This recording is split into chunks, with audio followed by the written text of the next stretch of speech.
Chapter 36, One Girl Among Many. On my 16th birthday, I was given the most extraordinary gift. I was invited to speak to the United Nations. It was the first of two trips I would make to New York that year. 400 people would be in attendance, high-ranking officials from all over the world, such as Ban Ki-moon, the Secretary General of the United Nations, and Gordon Brown, the former UK Prime Minister, as well as ordinary children like me. It would be a far cry from the solemn and fearful birthdays I had spent in Pakistan not long ago.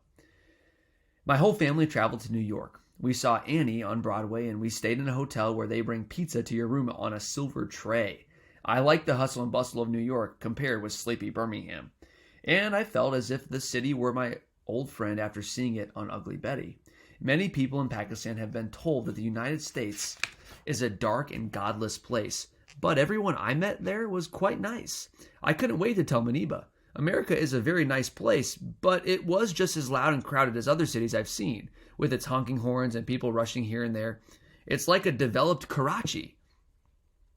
During my second trip, I met one of my favorite people in the United States, a man named Jon Stewart, who invited me to his TV show to talk about my first book and the Malala Fund. He took my campaign very seriously, but he also made funny faces and asked if he could adopt me. I also met the real Ugly Betty, America Ferrera, who is very pretty, and even President Barack Obama and his family. I was respectful, I believe, but I told him I did not like his drone strikes on Pakistan, that when they kill one bad person, innocent people are killed too, and terrorism spreads more. I also told him that if America spent less money on weapons and more on education, the world would be a better place. If God has given you a voice, I decided, you must use it even if it is to disagree with the President of the United States. The day of the UN speech, I was excited. I had had amazing experiences and met amazing people. I'd even met the Queen of England and Prince Harry and David Beckham one day. But I was still me, a girl who likes to crack her knuckles as loud as she can and draws pictures to explain things. A girl who hates pasta and likes cupcakes and will always like her mother's rice, and now loves cheesy Wotsits and fish fingers. A girl who has to stay up late studying for her physics tests. A girl who worries if her best friend is mad at her. A girl like any other. Was it really possible that I was going to address the United Nations? How my world had changed. I dressed slowly that morning, putting on my favorite pink shalwar kameez and one of Benazir Bhutto's scarves. I had not written my speech with only the delegates in mind. I wrote it for every person around the world who could take courage from my words and stand up for his or her rights. I don't want to be thought of as the girl who was shot by the Taliban, but as the girl who fought for education, the girl who stands up for peace with knowledge as her weapon. I said in my speech, "Dear brothers and sisters, do remember one thing. Malala Day is not my day. Today is the day of every woman, every boy, and every girl who has raised their voice for their rights. Thousands of people have been killed by the terrorists, and millions have been injured. I am just one of them. So here I stand, one girl among many. I speak not for myself, but for all girls and boys. I raise up my voice not so that I can shout, but so that those without a voice can be heard. Those who have fought for their rights, their right to live in peace, their right to be treated with dignity, their right to equality of opportunity, their right to be educated.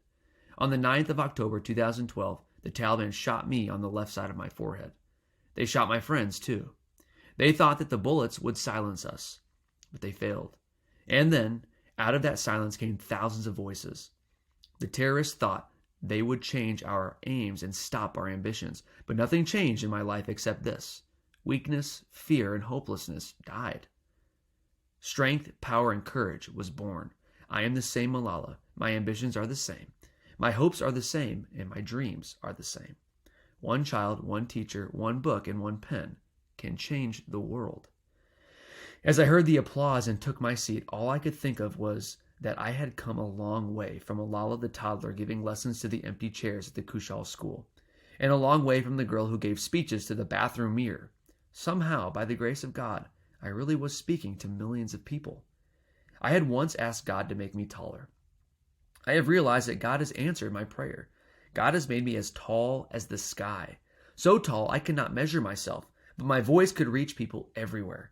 I had promised 100 rakat nafil when I'd first asked God to give me height, so I have given him those prayers. But I know that with the immeasurable height, God has also given me a responsibility and a gift. The responsibility to make the world a more peaceful place, which I carry with me every moment of every day, and the gift to be able to do so. Peace in every home, every street, every village, every country. This is my dream. Education for every boy and every girl in the world. To sit down on a chair and read my books with all my friends at school is my right. To see each and every human being with a smile of true happiness is my wish. I am Malala. My world has changed, but I have not.